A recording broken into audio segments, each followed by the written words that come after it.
नमस्कार दोस्तों, कैसे हो आप सभी। एक बार फिर से स्वागत है आपका आपके अपने YouTube चैनल पर। देखिए दोस्तों, आज के इस वीडियो में हम बात करेंगे एसएससी जीडी एग्जाम के बारे में। जैसा कि आपको पता होना चाहिए कि 4 फरवरी से आपका एग्जाम प्रारंभ होने जा रहा है। मात्र 2 महीने इस एग्जाम के लिए बचे हैं और इन 2 महीनों में आपकी क्या रणनीति होनी चाहिए, आज के इस वीडियो में हम इसी बारे में बात करेंगे। कैसे हमें 2 महीने में पूरा सिलेबस कंप्लीट करना है। अगर आपने कुछ सिलेबस पढ़ लिया या सिलेबस कंप्लीट हो चुका है तो उसे रिवाइज कैसे करना है। और देखो, दिनों दिन जो कट ऑफ बढ़ रही है, हमें कैसे अधिकतम नंबर को टारगेट करना है। 150 के आसपास हमारे मार्क्स किस प्रकार आएंगे, आज के इस वीडियो में हम बात करेंगे। देखिए, सबसे पहले एग्जाम पैटर्न के बारे में देखते हैं। जैसा कि आपको पता है, एग्जाम में 4 सेक्शन से आपके सवाल पूछे जाएंगे। आपका जनरल अवेयरनेस यानी जीके, रीजनिंग, मैथमेटिक्स और लैंग्वेज। लैंग्वेज यानी भाषा। 2 भाषाएं आ सकती है, या तो हिंदी या फिर इंग्लिश। हिंदी से सवाल आएंगे या इंग्लिश से, यह आपको चूज करना पड़ेगा। आपको देखना पड़ेगा कि आप हिंदी लेंगे या इंग्लिश लेंगे। अब देखिए, अगर मैं जीके की बात करूं तो भी 20 क्वेश्चन आएंगे, रीजनिंग से 20 क्वेश्चन आएंगे, मैथमेटिक्स से 20 और आपकी भाषा से भी 20 सवाल आएंगे। कुल मिलाकर दोस्तों 80 सवाल आने वाले हैं और प्रत्येक सवाल 2 नंबर का होगा। इसलिए आप देखेंगे टोटल पेपर 160 मार्क्स का होगा और इसी 160 मार्क्स में से आपका नंबर आपके आएंगे और उससे आपका सिलेक्शन होगा। अब देखिए, इस 160 मार्क्स के पेपर यानी 80 क्वेश्चन के लिए आपको 1 घंटा पूरा समय मिलने वाला है। अगर हम एसएससी के और एग्जाम्स की बात करें तो वहां देखेंगे कि 1 घंटे में 100 सवाल होते हैं, लेकिन कंपेरेटिवली यहां टाइम अधिक है। 1 घंटे में मात्र 80 सवाल करने हैं। अब देखिए, अगर मैं बात करता हूं नेगेटिव मार्किंग, तो नेगेटिव मार्किंग भी इसमें है। अगर अब हम बात करते हैं कि सिलेक्शन के लिए हमें किस प्रकार सब्जेक्ट के सिलेबस को कवर करना है, तो सबसे पहले क्या करना है, हमें उन टॉपिक्स को आइडेंटिफाई करना है, देखना है कि कौन से टॉपिक से ज्यादा सवाल बनते हैं। जैसे मैं रीजनिंग की बात अगर करता हूं तो एक टॉपिक है सीरीज। यहां से दोस्तों 3 से 4 सवाल बन जाते हैं। अगर बात करता हूं दोस्तों कोडिंग डिकोडिंग की, यहां से दोस्तों 2 या से 3 सवाल बन जाते हैं। वहीं पर अगर मैं इनइक्वालिटी की बात करूं तो हो सकता है एक भी सवाल ना आए। ब्लड रिलेशन की बात करूं तो दोस्तों 1 ही सवाल आएगा। दिशा परीक्षण की बात करूं तो 1 से 2 सवाल आ सकते हैं। इसके अलावा अगर बात करता हूं नॉन वर्बल रीजनिंग की, अगर नॉन वर्बल रीजनिंग की बात करूं तो दोस्तों ध्यान रखना, यहां से 4 से 5 सवाल भी पूछे जा सकते हैं। नॉन वर्बल यानी फिगर वाले चित्र पासा हो सकता है। फिगर में जैसे एक फिगर कॉम्प्लीशन आ सकता है कि एक ऐसा चित्र आ गया जिसमें एक पॉइंट मिसिंग है, एक भाग उसका गायब है। 4 ऑप्शन में से आपको देख के बताना है कौन सा इसका आंसर होगा। तो नॉन वर्बल रीजनिंग इंपॉर्टेंट है, कोडिंग डिकोडिंग इंपॉर्टेंट है, सीरीज इंपॉर्टेंट है। तो सबसे पहले आप आइडेंटिफाई कीजिए कौन से टॉपिक से ज्यादा सवाल बनते हैं। अगर मैं बात करता हूं series, coding decoding, non verbal, blood relation और डायरेक्शन, ये टॉपिक इंपॉर्टेंट है। मिसिंग नंबर, ये टॉपिक इंपॉर्टेंट है, तो यहां से अधिक सवाल बनते हैं, इसलिए सबसे पहले इनको कवर करना है। फिर क्या करेंगे, देखो कवर करने का भी एक तरीका है। आप किसी भी यूट्यूब चैनल से या फिर किसी भी पेड कोर्स से आप क्या कीजिए, एक बार इन टॉपिक्स को पढ़ लीजिए। जब एक बार आप इन टॉपिक्स को पढ़ लेंगे तो उसके बाद में केवल और केवल आपको करनी है दोस्तों प्रैक्टिस। कौन से क्वेश्चंस की प्रैक्टिस करनी है, टीसीएस के क्वेश्चंस की। देखो, एग्जाम का जो पेपर बनाता है वो टीसीएस बनाता है और टीसीएस ही आपकी एसएससी की सारी एग्जाम लेता है। तो आपको अगर कोई भी टॉपिक की प्रैक्टिस करनी है, तो चाहे एसएससी एमटीएस हो, सीजीएल हो, सीएचएसएल हो या जीडी हो, आप बस उस एग्जाम का पेपर उठाइए और उसमें से टॉपिक वाइज प्रैक्टिस कीजिए कि सीरीज के क्वेश्चन कर लिए आज, जैसे कोडिंग डिकोडिंग के कर लिए। मैं आपको बता दूं, देखो सीरीज के लगभग आप अगर 150 से 200 सवाल कर लेते हैं तो फिर आपको सीरीज में दिक्कत नहीं आएगी, आपको सारे पैटर्न पता चल जाएंगे। इसी प्रकार आपको कोडिंग डिकोडिंग के अगर आपने 100 से 150 सवाल कर लिए तो आप ये मान के चलिए आपको कोई दिक्कत नहीं आएगी। इसलिए सबसे पहले क्या कीजिए, आप इन टॉपिक्स को आइडेंटिफाई कीजिए और लगभग 150-200 सवालों की प्रैक्टिस कीजिए। और एक बार जब आपने प्रैक्टिस कर ली तो वहां पर इंपॉर्टेंट है आपको दोबारा भी प्रैक्टिस करनी है। लेकिन देखना दोस्तों, एक बार अगर किसी सवाल को आपने कर लिया, वन गो में अगर आपने किसी सवाल को कंप्लीट कर लिया कि ये तो बहुत आसान सवाल है, उस सवाल को इस प्रकार मार्क कीजिए, इस प्रकार चिन्ह लगाइए कि हमें इसे दोबारा नहीं करना। दोस्तों मैक्सिमम विद्यार्थी क्या करते हैं, एक ही सवाल को बार बार हल करते हैं। ठीक है, उससे क्या होता है, उनका समय का नुकसान होता है। जो सवाल आपने पहली बार कर लिया प्रैक्टिस के दौरान, ध्यान रखना दोस्तों, प्रैक्टिस के दौरान यदि आपने सवाल को पहली बार में कंप्लीट कर लिया तो अगली बार भी वो हो जाएगा। तो सबसे पहले आइडेंटिफाई करो कौन से क्वेश्चंस या कौन से टाइप हमें नहीं आते हैं या उनमें कठिनाई महसूस होती है, तो सबसे पहले वही चीज कंप्लीट करो। यही चीज हमें मैथमेटिक्स में लगानी है और यही चीज हमें लगानी है दोस्तों कहां पर, भाषा में। अब मैं आगे बात करता हूं, देखो रीजनिंग की बात की, मैथमेटिक्स की कर लेते हैं। सेम चीज मैथमेटिक्स में देखिए, पूरा कंप्लीट, देखो एडवांस मैथ आएगा नहीं, आएगा तो बहुत कम आएगा, जैसे जैसे आयतन से संबंधित कोई सवाल आ जाए या एलजेब्रा का सिंपल सवाल आ जाए। लेकिन सुनिए, अगर मैं बात करता हूं गणित की, तो गणित में ध्यान रखना दोस्तों, यहां पर इंपॉर्टेंट टॉपिक है वो है टाइम एंड वर्क।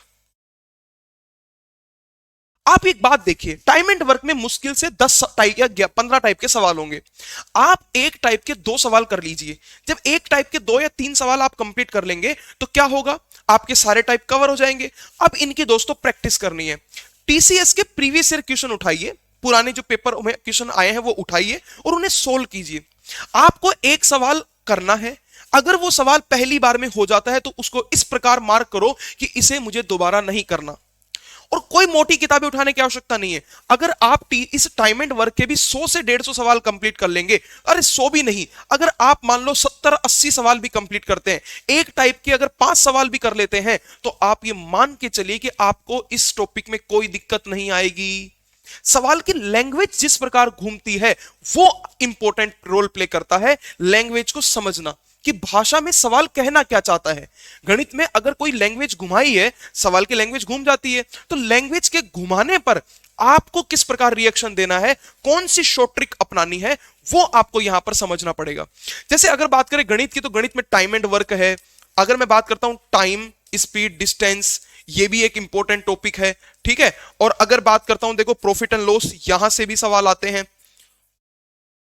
और अगर बात करता हूं परसेंटेज, तो यहां से भी इंपॉर्टेंट है। देखो मैक्सिमम सवाल तो यहीं से बन जाते हैं।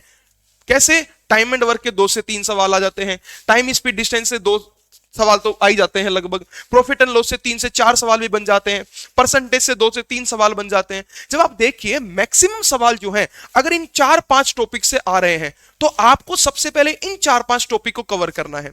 कैसे कवर करना है, जैसे रीजनिंग में बताया, या तो पेड कोर्स लीजिए या यूट्यूब पे बहुत सारी क्लासेस पढ़ी है, आप वहां से केवल इस टॉपिक को देखिए, इसके टाइप जितने होते हैं वो सीखिए और उसके तुरंत बाद में ओनली एंड ओनली टीसीएस के क्वेश्चंस की प्रैक्टिस करनी है। और जब प्रैक्टिस करनी है तो भैया लगभग 70-80-100 सवाल कर लीजिए।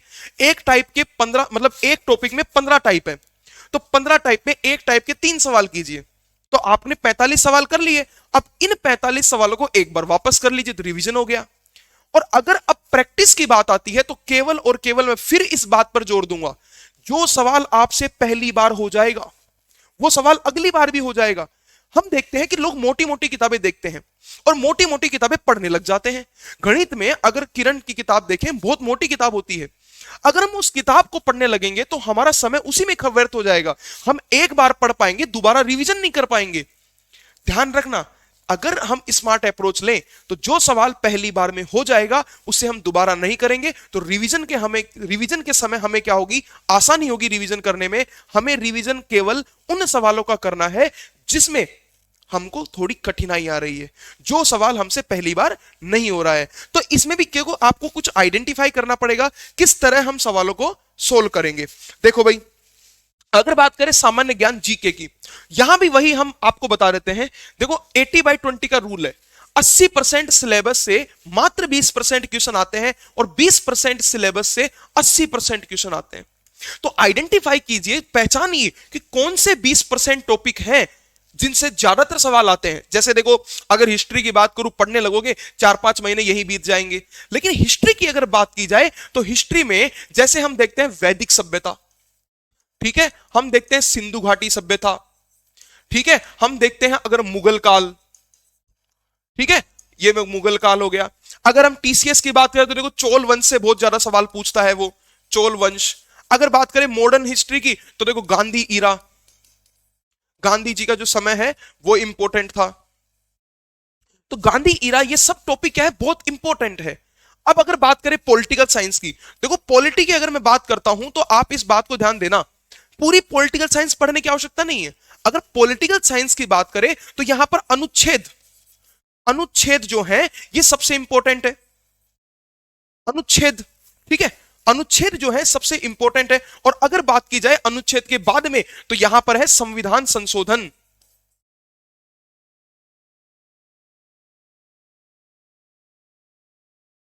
सबसे इंपॉर्टेंट क्या है? संविधान संशोधन और अनुच्छेद।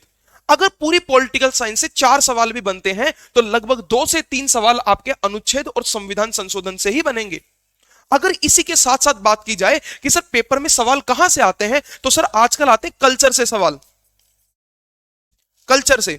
और कल्चर की बात की जाए तो देखो आपके त्योहार से सवाल आ जाता है बहुत ज्यादा। एसएससी इसी पे बात पूछता है, त्योहार, नृत्य, ठीक है, शास्त्रीय नृत्य, लोक नृत्य, संगीत घराने, ठीक है, संगीतज्ञ जो नृत्यकार हैं उनसे संबंधित सवाल, पुरस्कार से सवाल पूछ लेता है। तो सबसे इंपॉर्टेंट स्टैटिक जीके, ठीक है, वो इंपॉर्टेंट होना चाहिए। स्टैटिक जीके में त्योहार, नृत्य, जो कल्चर है, जो पॉलिटी है और जो हिस्ट्री है, यहां पे आपको टॉपिक आइडेंटिफाई करने हैं कि किस टॉपिक से ज्यादा सवाल बनते हैं और उसी टॉपिक को हमें बार बार रिवाइज करना है। अब देखो पूरा जीके पढ़ने लगोगे तो परेशान हो जाओगे। और पूछने की बात आई तो देखो चित्र देख लो, वर्ल्ड कुछ भी पूछ सकता है। अब अगर देखो दोस्तों, सवाल अगर आता है कि भैया बताइए कि मेरे मामा जी का नाम क्या है, आप नहीं बता पाएंगे। लेकिन अगर मैं आपके मामा जी का नाम पूछूं तो आप सब बता देंगे। तो पॉइंट यही है, अगर सवाल होने वाला होगा तो आप सब कर पाएंगे, नहीं होने वाला होगा तो आप ये मान के चलिए। जैसे इसमें एक टॉपिक और है करंट अफेयर। अगर मैं इस जीके में बात करूं तो करंट अफेयर के लगभग 7 से 8 सवाल पूछ लेता है। लगभग 5 से 6 सवाल तो मानिए, अगर मैं 7-8 की बात भी ना करूं तो लगभग 5 से 7 सवाल लगभग पूछ सकता है। तो इनमें क्या होगा, अब करंट अफेयर पिछले 1 साल की पूछ सकता है या पिछले 2 साल में पूछ सकता है।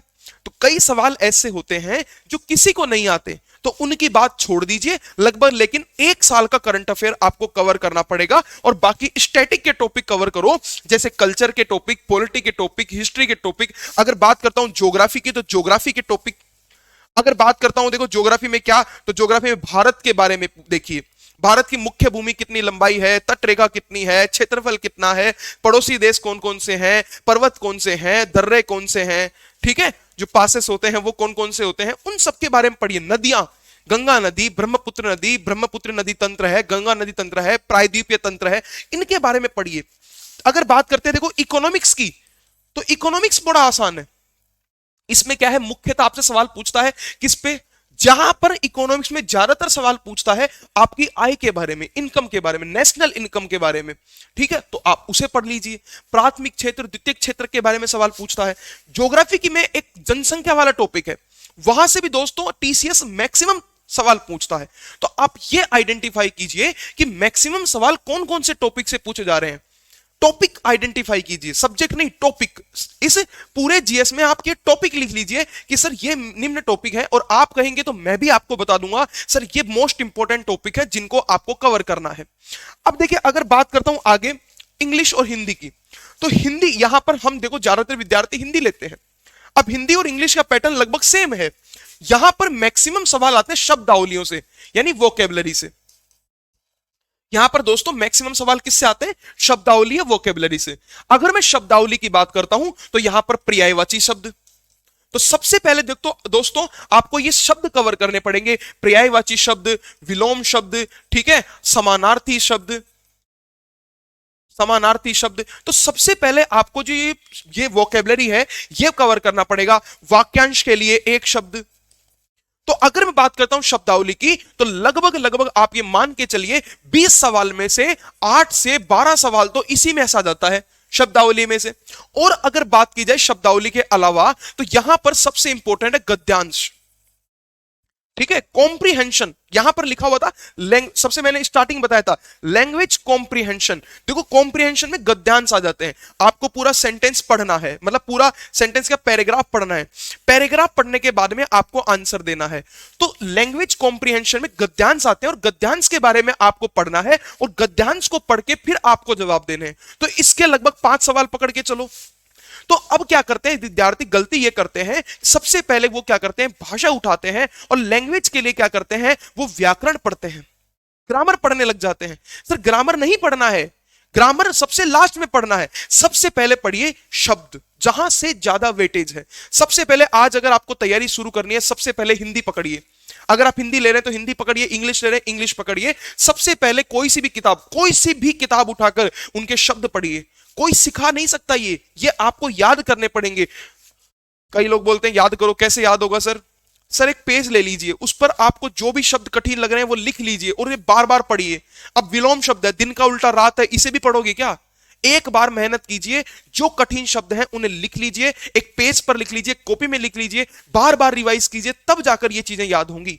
तो विलोम शब्द पर्यायवाची, समानार्थी, वाक्यांश के लिए एक शब्द है, ये वोकेबलरी में है। गद्यांश के 5 सवाल है, 10-15 पैसेज आप ढंग से पढ़ लोगे, आपका सिलेक्शन हो जाएगा, ये मान के चलो। इसमें पूरे में से पूरे नंबर।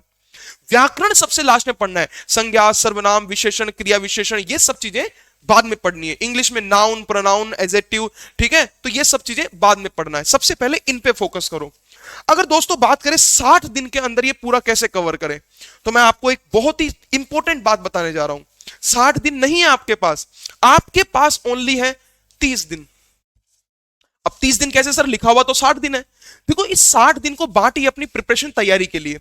कुछ लोग केवल तैयारी करते हैं, कुछ लोग सिलेक्शन के लिए तैयारी करते हैं। अगर आपको सिलेक्शन चाहिए तो सिलेक्शन के लिए तैयारी कीजिए। तो इस 60 दिन को बांटिए 30 + 15 + 15 दिन में। इस 60 दिन को हम बोलेंगे 30 + 15 + 15। ये 30 दिन आपको सबसे पहले करना है सिलेबस कवर। सबसे पहले आपको सिलेबस को कवर करना है इस 60 दिन के अंदर, सॉरी इस 30 दिन के अंदर।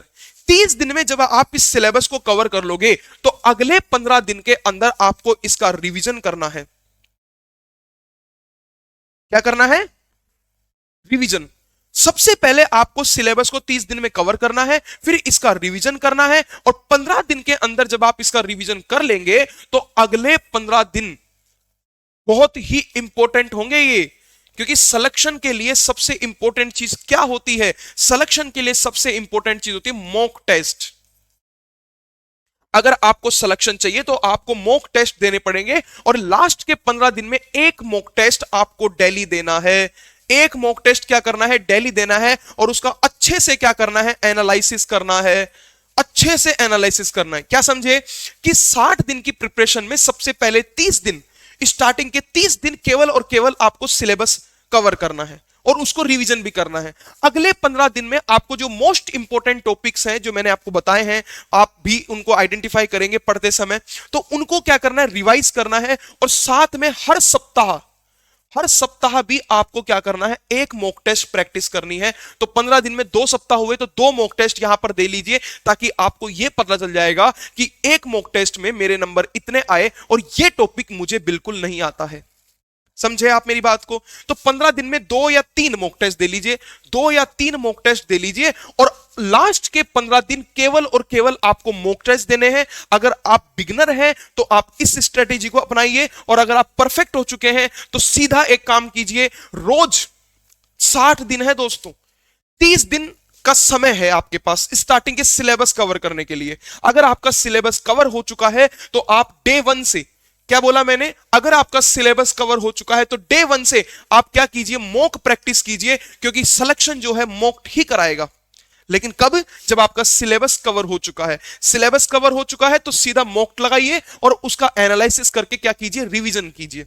आप में से बहुत सारे विद्यार्थी होंगे जो इस तरह अगर पढ़ाई करते हैं तो आपका सिलेक्शन 100% होगा।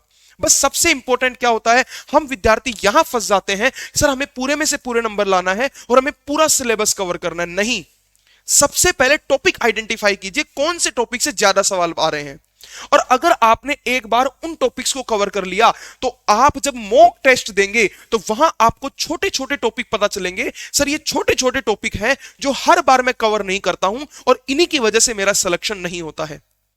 तो दोस्तों, ये जो मैंने आपको तरीके बताए इनको आप अप्लाई कीजिए, ठीक है? और इसके बाद में हम मिलते हैं फिर एक नए वीडियो में। धन्यवाद।